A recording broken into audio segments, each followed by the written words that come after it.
taken time out to speak with us for the Smarter India 2024 edition in Gandhinagar.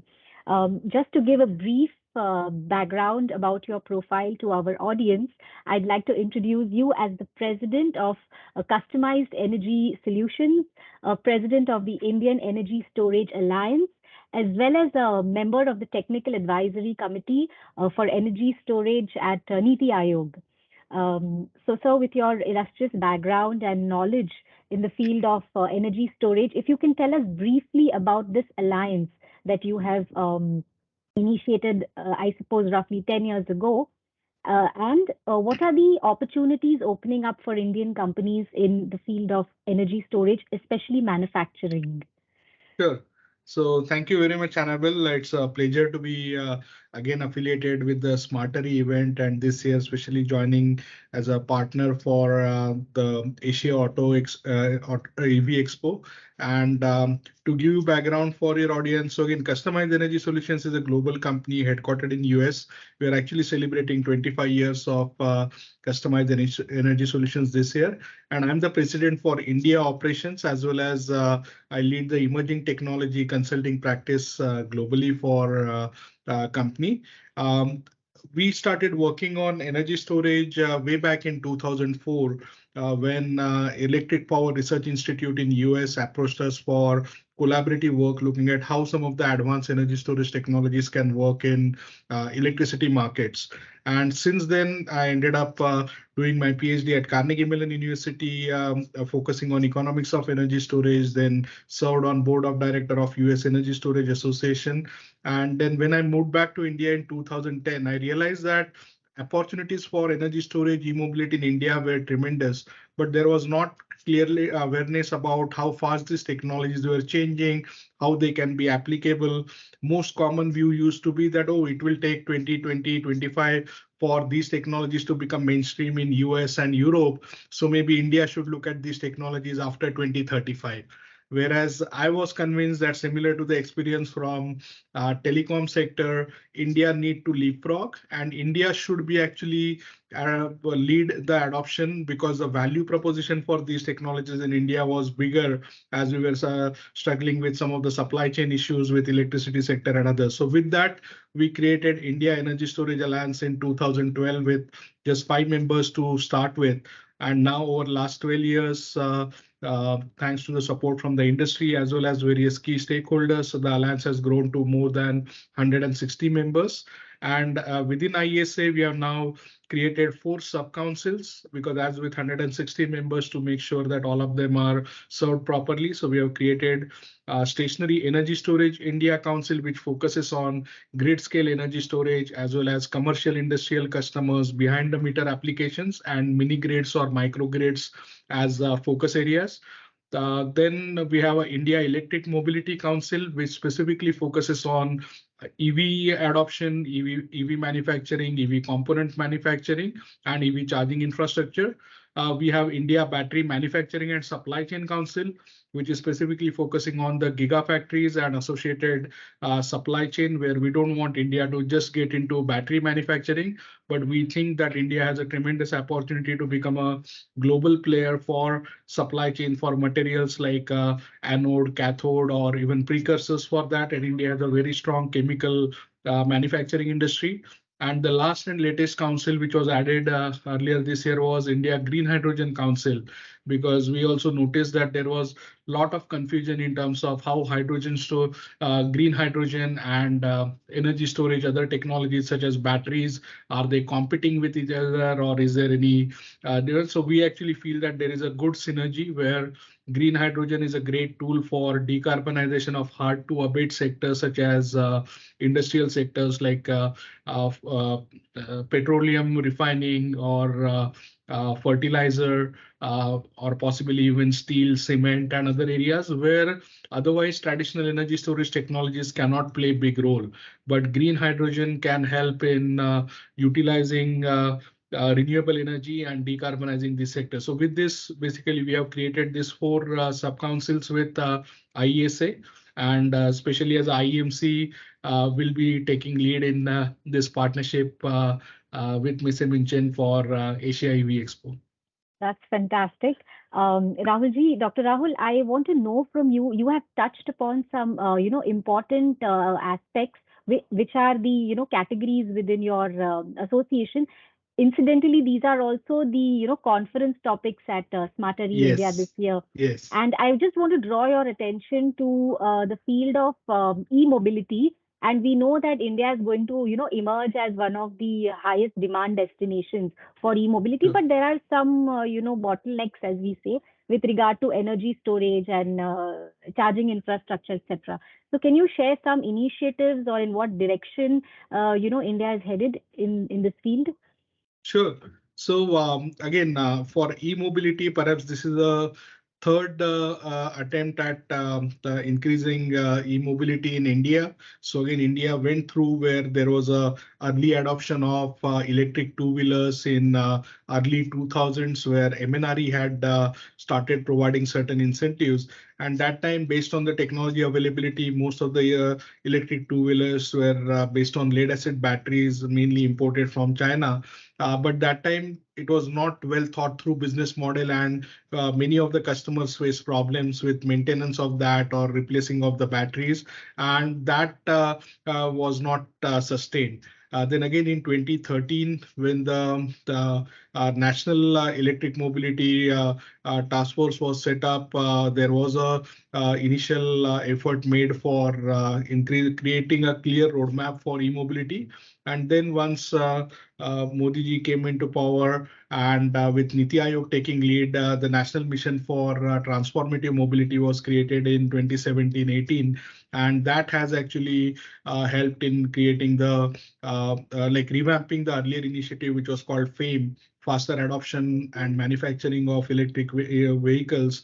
So the second iteration of that ended up increasing the allocation and financing and bringing focus on electric two-wheelers, three-wheelers, and that has had amazing results. So for last 2 years, India has sold more than million electric vehicles. It's just that again, if your audience is international, sometimes maybe they may be wondering, but why don't we hear about India? That's because many of the international publications or trade groups, they only track the four-wheeler sales, and there India is still in an early stage where maybe there is maybe close to 100,000 electric four-wheelers have been sold in India, but majority of the sales are for electric two-wheelers and three-wheelers, which sometimes are not accounted as part of the EV penetration in international publication. But this has been an amazing growth, and it has been sustained for last 2 years. And although this year now the incentive has come down, but still we expect actually the growth to continue because the manufacturing is also scaling up, and there is a lot of now restructuring happening in the sector, where people have started moving from earlier so slow speed electric vehicles to now fast speed electric vehicles, and people are seeing the performance benefits.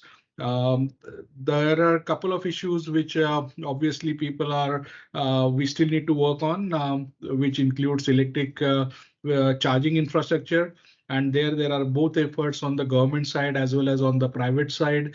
We ourselves, along with Copper Alliance, are working on an initiative called Right to Charge, because right now, technology-wise, I think we are almost set. In fact, earlier last month, India has also published new standards for both AC/DC charging connectors. So a lot of those things are happening, but still there are some confusion in terms of what are the clear guidelines where, for example, in residential townships, charging infrastructure can be set up, how who is responsible for the safety and maintenance and other things. So those issues we think within next 12 to 18 months will get resolved. And once that done, then actually you will see a much faster adoption going forward. The other area we are focusing on within IESA, we have a initiative called EV Adopter Circle, where we feel that many times there are large corporations or even small corporations who could be using electric vehicles. They sometimes keep on procrastinating and delaying their decision, thinking that, oh, we will do something in 2025 or 2030, instead of thinking what they can do right now. And many times the perception is that, oh, e-mobility is still costly and you have to pay premium. But what people miss out is that that's only when you are looking at the capital cost. But if you see the operating costs, then electric vehicles are depending on how much you are driving it, they could save you 50 to even 80% of your cost against your petrol or diesel. So we started this initiative to help companies to evaluate their existing electric vehicle fleets and help them understand if they can start switching to electric vehicles. Maybe they can start with 10%, 20%, 30% of their fleet where it is already economical rather than just waiting. Because the only way the prices will keep coming down is if the manufacturing scales up, and manufacturing will scale up if there is demand now. So just waiting for something later on doesn't make any sense. And that's so those are some of the areas where we still need to do work, but it's really good to see the progress which have been made in last 2 3 years. Also, some of the issues related to fire and safety, those have been addressed quickly by government agencies such as ARAI, with refreshing the AI standards, and that is giving again a good confidence to consumers about safety of these vehicles as well. That's a very positive insight about the immediate and leapfrog growth of electric mobility and battery storage industry in India. So I have one last question, maybe semi last question. You represent, let's say, 160 member companies at IESA. I would like to think many of these are small and medium sized companies. So, Yeah. what is the thought process behind this collaboration with Messe München? Firstly, and secondly, what is your message to these, young entrepreneurs, small emerging companies in the field of energy storage? Sure. So first of all, I think my association with Smartery platform, or even before that with Intersolar, is more than a decade long. So I've been a big admirer of the event as well as the team behind the event and how diligently they work. Particularly Brijesh, I would like to point out. I've worked very closely with Brijesh and some of the other organizers for a long time. So we always knew about the strength what Messe München brings to it. And as a IESA, always our effort has been to not to duplicate efforts, because the sector is growing very fast and there is a need for collaboration in this area. So when Brijesh approached for possible collaboration with the creation of the new Asia EV Expo, we immediately found the synergies, and we think that this is the area where there is a lot of opportunities for international collaboration as well. And that was again one of the interesting thing with this the Asia EV Expo, where the idea is not only to talk about India, but look at India as a strong market base and look for synergies for other APAC countries and bringing them also on the same umbrella. So that's something which is, again, as a customized energy solutions, being a global company, we do work with many of these companies internationally. And again, as a IESA, from start, we have had many international collaborations. IESA has partnerships with almost 30 international associations and organizations. We also host the World Energy Storage Day global conference. So we felt that the vision set up by the Messe München team and what we are trying to do is very synergistic. So we said, let's join hands and help growth of this industry together.